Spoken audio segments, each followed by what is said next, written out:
Good morning, K3. Teacher Loretta's going to read one of her favourite books, Chicken Licken.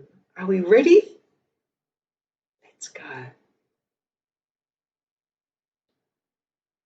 One day, Chicken Licken was playing in the yard when whack! An acorn hit him on the head. "The sky is falling, the sky is falling," she said. "I have to tell Cocky Locky."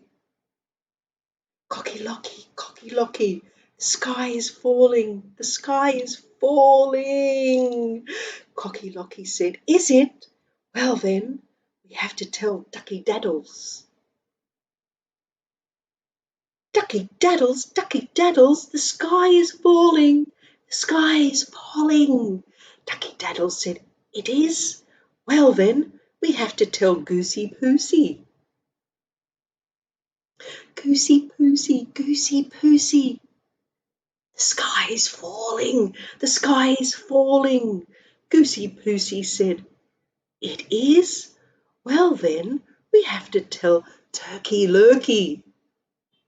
"Turkey Lurkey, Turkey Lurkey, the sky is falling, the sky is falling," Turkey Lurkey said. "It is? Well then, we have to tell the king." But on the way to tell the king, they met Foxy Loxy.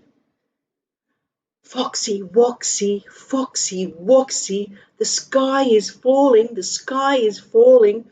We have to tell the king." Foxy Woxy said, "I can help you. Follow me. I know a shortcut to the king."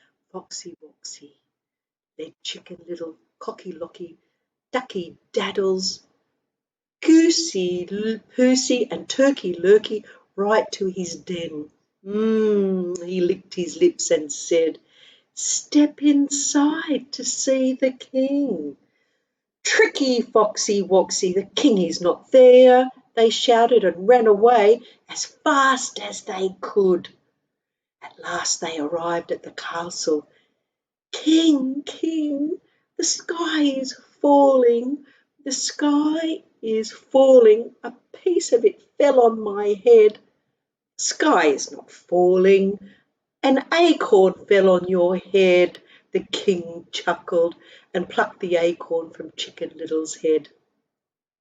And so Turkey Lurkey, Goosey Poosey, Ducky Daddles, Cocky Locky, and Chicken Little went back home. Phew! The sky is not falling. That was lucky, wasn't it? Okay, everybody. Bye. Thank you.